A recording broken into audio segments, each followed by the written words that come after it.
Alright guys, Lei coming to you live here today, and today's video is about how to make the deal stack up. And one of the common questions that I got is, Lei, look, we keep looking for sites, but it's very hard for us to finding a deal that is financially makes a viable sense to us. You know, either the site doesn't work or the vendor is asking too much. Look, if you are experiencing some of the difficulty of finding a financially viable sites, rest assured, it's not your problems. I've got the same challenge. In fact, it's very uncommon for us to finding a deal that is literally stack up so nicely from day one. It's extremely uncommon. It's possible, but as I said, it's very uncommon, right? So therefore, you know, recently I've been consult a lot of my private clients, and a part of the consultation is to show them what we do differently to turn what I call impossible into possible. And I show them there's three different ways to conquer the development game to make the deal from not stack up to stack up. And I call it three arbitrations or arbitrage we're gonna play. And one of the arbitrage is called arbitrage of time, where we play the arbitrage of time, which reflecting the arbitrage of value, which will turn a deal that doesn't really make any financial or viable financial sense into a super viable financial sense. Okay, now before I go to detail about what we do, if this is the first time you saw me speak, let me take a brief moment to introduce myself to you. My name is Lei. I am a developer and an investor. I've been investing, developing projects in Australia for the last 12 years. And apart from that, when I'm not developing, I've also got some private consultation roles for the private corporates as well as high net worth individuals, and including the budding developers. Since from last year, I've started a group called Private Clients. The aim of the private clients is to turn budding developers to turn the theory into actual practice. So, and we've started testing this arrangement for the last 6 months, and about five to 6 months, and it works incredibly well. So if you are someone who are interested to getting started in development, or who's been attending lots of courses but somehow are struggling to turn theory into practice, and if you would like my help to helping you to knocking out whenever stopping you the roadblocks, it could be lack of capital, lack of deal, lack of exit strategies, lack of ways to make a deal viable, you can simply head into what I call leiprivateclient.com. Actually, we've got a little URL. So if you are someone who's interested in private client arrangement, you can simply head into leiprivateclient.com. All right. So anyway, let's kickstart on today's video. How to make the deal stack up, and let me show you one of the transactions that we recently closed, and it's pretty cool. And I call it arbitrage of time. Here's how arbitrage of time works. When a development site, when you try to buy a development site where it doesn't really make any viable sense of paying X dollars on the site.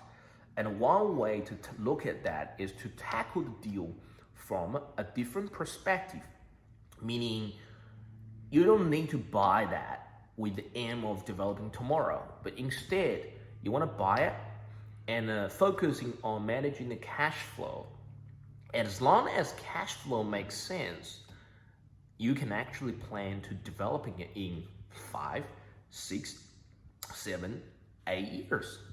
If you're looking at lots of wealthy families in Australia, that's the development model they do. One of the stuff I share with my private clients is I share with them one of the families in Australia, they've single-handedly developing a whole suburb in Melbourne.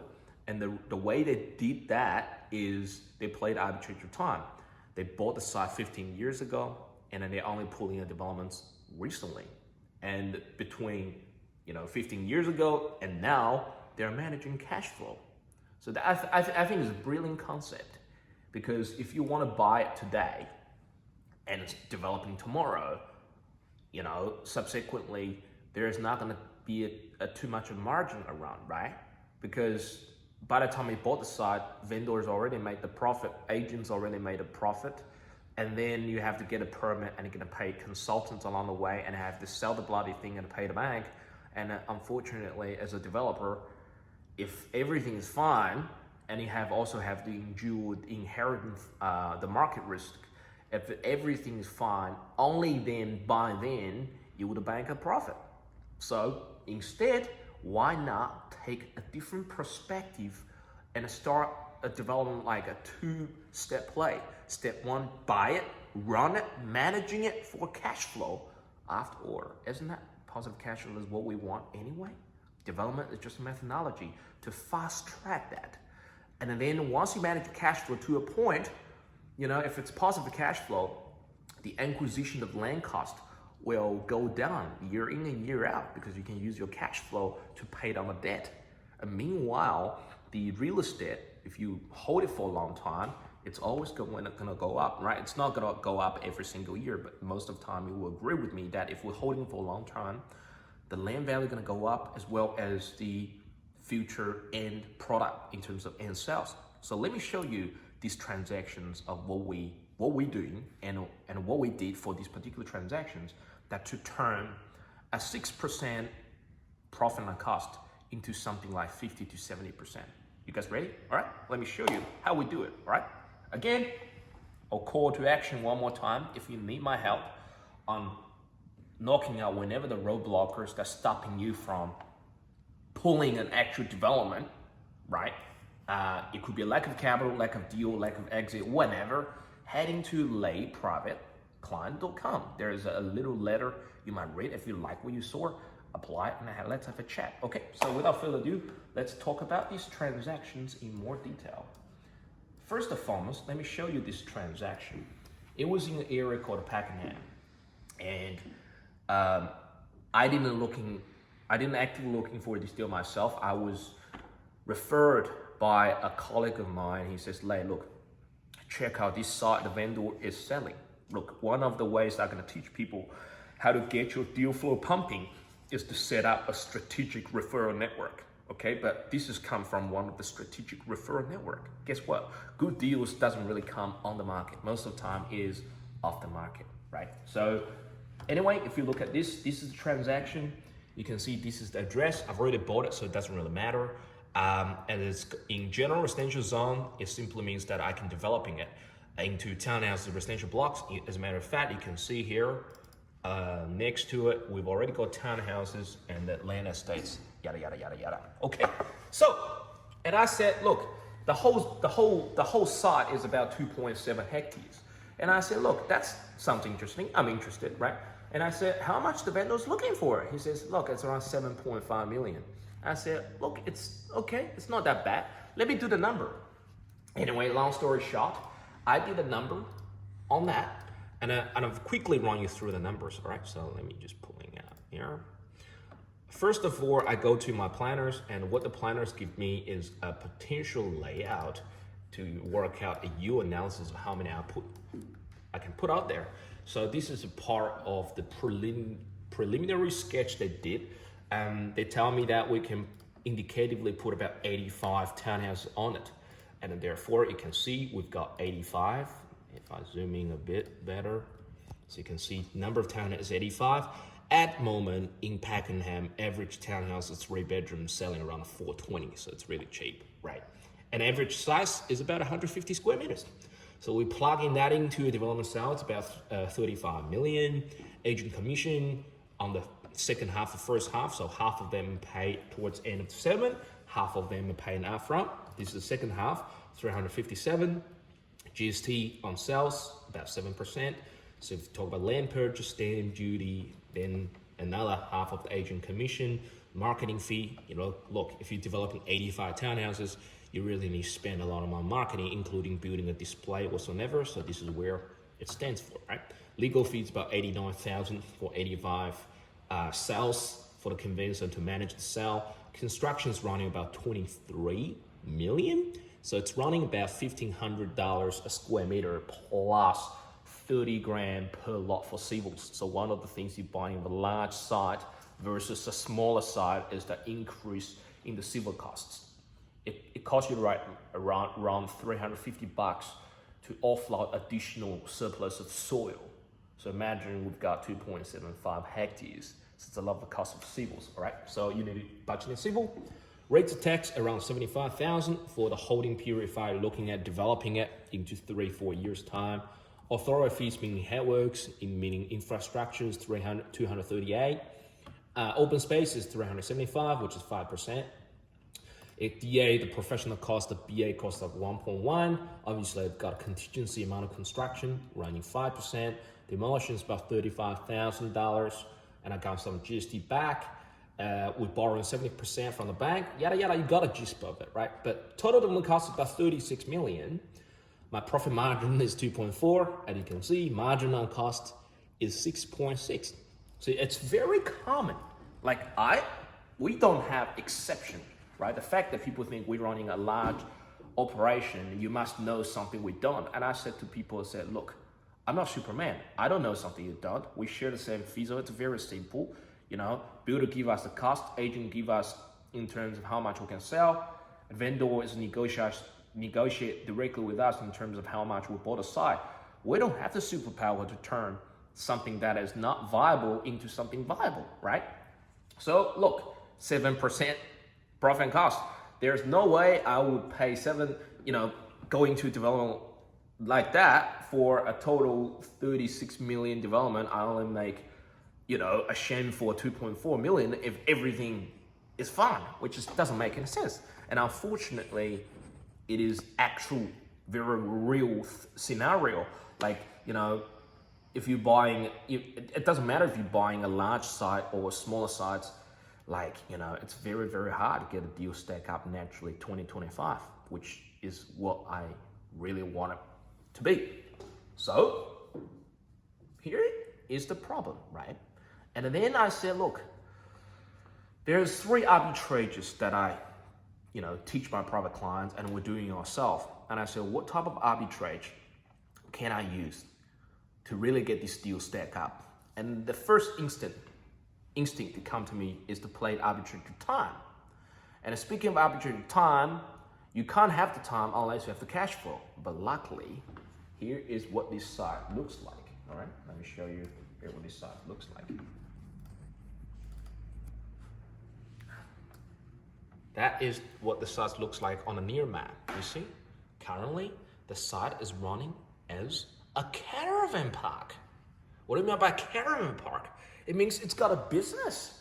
If it's a business, do you reckon that instead of looking at acquisition of the site as a development, like buy today, development tomorrow type of scenario, do you think it'd be worthwhile to looking at buying a site as the caravan park, calculate on the business return? And once you got return, you got positive cash flow, I've got leverage of time to hold it for a long time and pulling development in future. So, and we did. We actually start talking with the vendor and said, look, I'm not interested in developing it all, but I'm interested in buying that as an existing business. The vendor looked at me and was like in disbelief. It was like, what? And I said, look, I'm easy, I can developing it. The only thing is, when do I do the development? It makes no sense for me to buying it, because if I'm buying today, I can only offer you 3 million, which is the value asset. But I think if you buy it out of the business, it might work. So long story short, here is the valuation report that we did on the park. Now, I'm not going to bother you with all of the details, everything, because it's pretty full-on reports on this, right? But I'm show you something that you might be interested in. See, they're going pretty details in terms of all of the cabins and everything. I'll show you page 39. Where is it? Look at this, the page 39. You see this? Adjusted net profit, it's about 569. That was in 2018, by the way. The valuation reports did. Look at 2019. 2019 financial year is even interesting. So the net profit on here is $245,000. And if you're looking at this, we've got depreciation on things. It's really depreciations on the accounting sense, so we have to add it back to the profit. The rent of the park is 161, so the park is actually paying a rent, but to the vendor himself. So really we need to add it back to the park performance because you're paying rent to yourself. It's just, again, accounting. Again, part of the wage, about 70 grand, is the vendor took the wage himself, all right? So again, we need to add back in. So once we adjust it, the total net profit is about 586, which is pretty similar to what the 2018 number it's used at. And then, based on that information, obviously we did more research than that, but based on that information, we said, all right, can we model the acquisition just purely based on buying the park? And here's what we did. So let's look at this number, if I increase it. So we've got acquisition 7.5 here, stamp duty is $379,000. Now it's less than 5.5, I'll explain why, because we actually bought this based on 2 contracts. As you can see, we've already executed contract. Here is the contract we've executed. And then here is the land contract, which is 6.9. And then we got a second contract for business, which is 600. So it's adding up for 7.5. But stamp duty is calculating differently based on the land and business. That's why it's a bit less, okay? But total acquisition is 7.8, including stamp duty. Because of positive cash flow, banks would financing for 4.5 million on 4%. Interest rate is cheap at this stage. That gives us per annum acquisition of interest payments on $180,000. The total cash required to purchase is 3.379, including 40% of that plus the stamp duty, right? And then this is what the cash flow looks like on year 1. If you look at the cash flow on year 1, we are just assuming on $570,000 of the net profit before finance minus $180,000 interest payment. That give us what? $390,000 of positive cash flow. That's not bad, right? You buy something, it generates almost close to $400,000 per annum on net cash flow, and we only tipping in 3.379. So in year 1, the cash on cash return from the rents is like 12%. Now, year 1 debt level is 4.5, which is all good, okay? Not bad, right? But watch. Look at this deal. And this is where you and I can add a lot of value by using our development knowledge. You look at this thing. That's a vacant site. The vendor doesn't really do anything. Partly, and I asked them why they're not doing anything. There's no real answer apart from they're very comfortable in terms of getting the passive income. So they don't really do anything for the sake of doing anything, right? And I look at that and I said, look, on this strip of the site, there's around 4,000 square meters on the back. And we can put about an additional 15 power sites instead of putting caravan. And because the reason we put power sites is there's a minimum cost involved, right? And I checked again with the actual demand. The demand is huge for this power site. In fact, people actually prefer to put their own caravan in there. And when I say caravan, there's 2 types of caravans. One is tourist parks. One is a permanent residence park. This is a permanent residence park. I'm not talking about tourists, right? I'm talking about permanent residence park. People living there themselves. And then here's what we did. I look at this and I say, look, why don't we spend some money to connect services to get additional 15 sites on the back? So we get a quote. It's about $75,000, including the council permits and everything. But when I do that, it's actually going to increase my whole park's performance by $175,000. Each site's going to lease for $250 a week, and we're running about 90% occupancy. So this gives us about $175,000 additional cash flow. And if you look at it, once I spend 75, here is the second year. We're jumping to 745,000. My interest payments reduced is because I'm using the net cash flow for the first year to pay down the debt. So my debt obligation is only 4.1 because it's positive cash flow. And as a result of that, not only have I increased more income on this, I reduced my interest payment, I've got more cash flow. And my cash on cash in the second year jumping to 17%. That was pretty good, right? I don't share any risk buying existing products, improving it. And in year 3, assuming I don't do any improvement at all, in fact, it should be still going up a bit because typically we would raise the rents in the product about 3%. But, we'll just keep things simple, assuming we don't do anything. And my interest payment continually reduced because, again, my debt obligation is reduced, right? And my cash flows keep going up because of keep reducing the debt. And what's interesting is that your with the amount of interest, reduction interest, your positive cash flows start going up exponentially in compounding sense.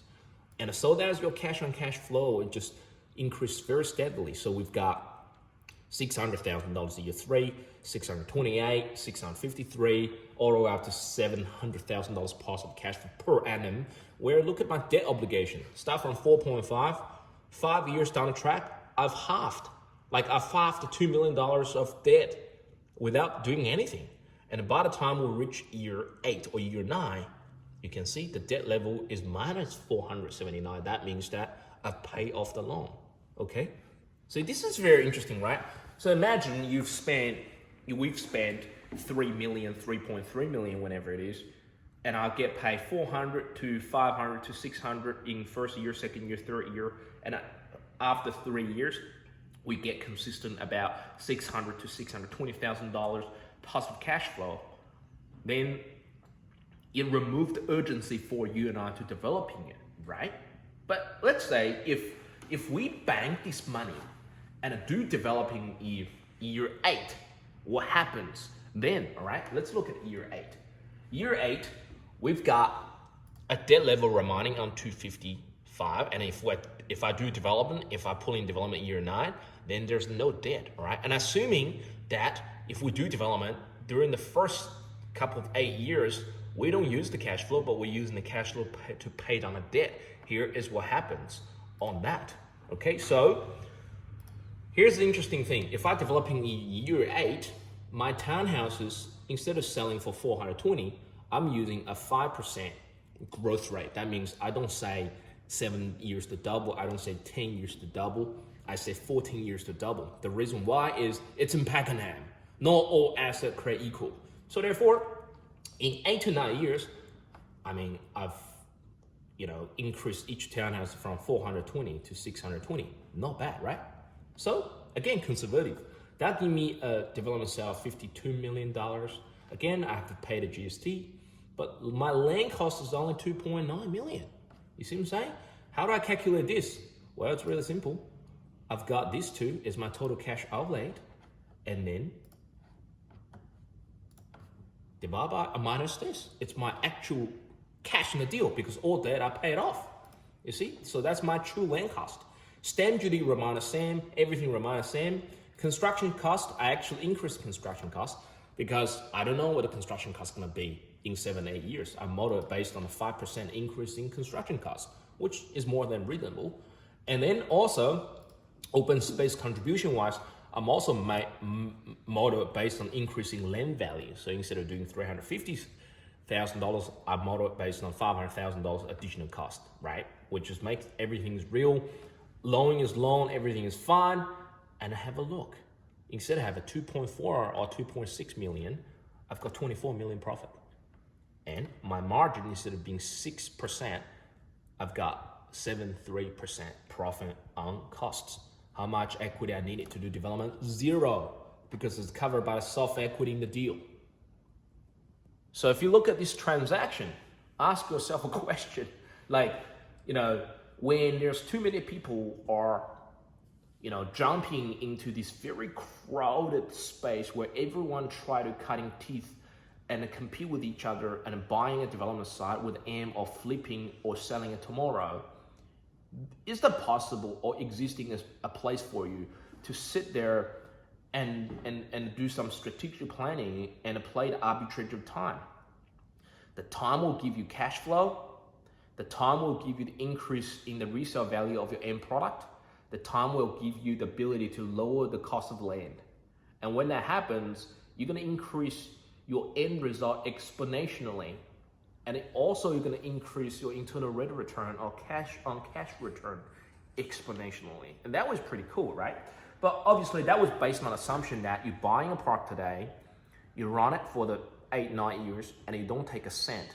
All of the positive cash flow is going to pay on the land, right? Now, some of you might not like that. Some of you says, look, I actually want to use that 500,000, 600,000 positive cash flow a year from the park to enjoy myself. I mean, like, I agree with you. So if that's the case, let's look at what this scenario is. This is a scenario, again, similar to the previous scenario, but your land cost is not pay off, right? So assuming we actually using the positive cash flow of that, so your land cost doesn't really going down whatsoever, okay? It just means that your park costs you nothing to hold, and you take $600,000 a year as your own enjoyment. And then if you're pulling a developments here, we still more than 5% increase in construction cost, increase open space contribution, but look, we still got 50% profit on cost. What do you reckon? What do you say about that? You do $600,000 a year, positive cash flow, plus in 8 to 9 years, if you choose to developing it, you got 50% profit on costs when you choose to developing it. It's pretty good, right? But instead of buy it, develop tomorrow, bank 2.4, how about buy it and bank $600,000 per annum, and then in 9 years time, you choose to do development, and when you do choose to do that, it costs you nothing because you got soft equity and you're pulling close to $20 million profit. And if you do that, you can hold that 20 million, a portion of it, into your assets again, and go this again and play the asset compounding game. You see, it's a very different space you've been getting yourself into, right? I thought it's pretty cool. And all it does is it costs you about what, $3.3 million. And then you might think, all right, it's all good for you. Like, I don't have 3.3. I know you don't. But also, I know that chances are you also don't have 3.3 million to do a development. But most of the people who don't have the capital, they choose to do development, and then they pivot to the strategy of work with money partners. If your strategy is to raise capital to do a development, all it does is require you a shift of your perspective of still raising the capital. But instead of raising capital to do a development, you're raising capital to play the game of arbitrage of time, and you turn that 6% profit cost into something 70%. And let me show you, obviously this transaction we bought ourselves, but let me show you, and one of my private clients is actually using this strategy to strike deal with his equity partners. But if you're using his strategy, you're gonna raise the capital from your equity partner anyway. Here's how you can structure this deal differently if you don't have the capital. And if your game is to raise capital to do a development, here's what you would do. So instead of raising this capital, which we call, let's say, total capital you're gonna raise, right? Let's clear it. Total capital is equal to this plus that, which is what, 3.4, okay? So you raise 3.4, and he said to an investor, says, look, let's do a deal. And obviously not all investors create equal, but if you give them a proposition that says, you are in the business of playing the arbitrage of time, and you're looking for an investor who's interested to pocket an asset that generate massive positive cash flow year in, year out, and it generate him or her close to more than 10% cash on cash return per annum, plus ability to turn additional millions of dollars in future, in a few years down the track, doing a development with no extra future capital contribution. And I think you've got a very unique position. And if you do that, you can say to them, like, I can find you a site, acquire you a site, and what I want is I will manage the whole deal, manage the cash flow, and I will charge 30% of the equity in the deal. You get what I'm saying? Like, you structure the same deal as if you're doing development, but you do 30%. Here's what's interesting. Assuming that's the case, and assuming you as an investor, so let's say you here, and your investor owning a deal on 70%. And here's what you do, okay? So let's say, if you do 30% of that, and that's what you make on the first year, and that's what your investors make. in the first year. Not bad, right? And if you do that, it gets pretty sexy. And that's what investors are making. Okay? So in year one, your investor put 3.3, he makes 273. In year two, your investor put 406. Your investor put nothing, he continually makes 406. In year three, so your investor is pocketing more than 10% per annum. But guess, by you securing 30% equity every single year, you will bank 117,174, and by year five, you pocketed close to $200,000 a year. Now, if you're using the same strategy to raising capital from the investor, you literally are one deal away to locking in a passive income close to somewhere around $150,000 to $200,000 per annum in the next 5 to 7 years, which is pretty good. And if you choose to developing that, if you're using this strategy of developing it, assuming you guys are using all of the positive cash flow, then there is another 19 million. If you do 19 million, multiply 30%, which is your profit, you got 5.7, okay? Now here's my position. What do you say if I said to you, if you can raise, finding one investor and finding a deal like that, all it takes to raise 3.4 million, you, as the guy who's making all of the deal work, connecting everything, will pocket around $150,000 to $200,000 passive income a year for the next 8 years. And in 8 years, in 8th year, and if you decide to do development, you also will bank a back-end development potential or profit of 5.7 million. What do you say about that? What difference would it make on your bottom line? I mean, not really, banking a profit for doing nothing, but you're really adding a value, tremendous value to another investor, because your perspective is so refreshing, because you guys playing the game of arbitrage of time. And that is the difference you bring on the table. You like this?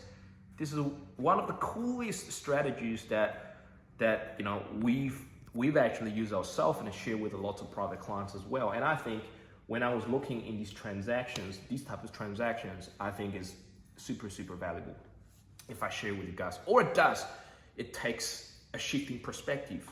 I know people are raising 5 million. I know people are raising 2.5 million. Instead they do this. They're looking for a 10 townhouse development, which is nothing wrong, by the way. But like when I see the two part, like left and right, all it takes is a shift of perspective and it pulling off a total different results in the long term. Okay, so anyway, this is a little bit of long video and it's a little bit of information condensed in this, but ideally is you get this right. One of the arbitrage you can play to get a deal stack up is not to do immediate development, but rather using the time and use the cash flow to give you the leverage for the time to play the arbitrage of the end value and the reduced land costs and in pocket cash flow along the way. And that's probably one of the brilliant strategies. If you can transition to that stage, you're gonna conquer the game, and it's a total different board game. Okay, so anyway, I hope you enjoyed today's video. If you got questions, I'd like to hear them, so feel free to comment below. And once again, if you are someone who's interested to learn the skill sets to be a tomorrow's developer, whose game is not only to do development, but really to learn the skills to how to outsmart other developers, scaling up your operation, and ultimately to turn all the theory into practice and play a total new, different board game. I've got something you might be interested to see. And if you watch by now, you know where to heading to. Go to layprivateclient.com. And if you like what you saw, apply and let's have a talk. I would like to help, right? So anyway, long story short, it's about 1:00 p.m. We should head into lunch, but I hope this piece really help you, or at least start to change your perspective on this game. And there exists a different possibility and different horizon. And if you just change your perspective and use the effort you're gonna create ultimate leverage for you, your family, as well as your joint venture partners. Okay, so Lei signing off, and I'm looking forward to talk to you next time. Bye.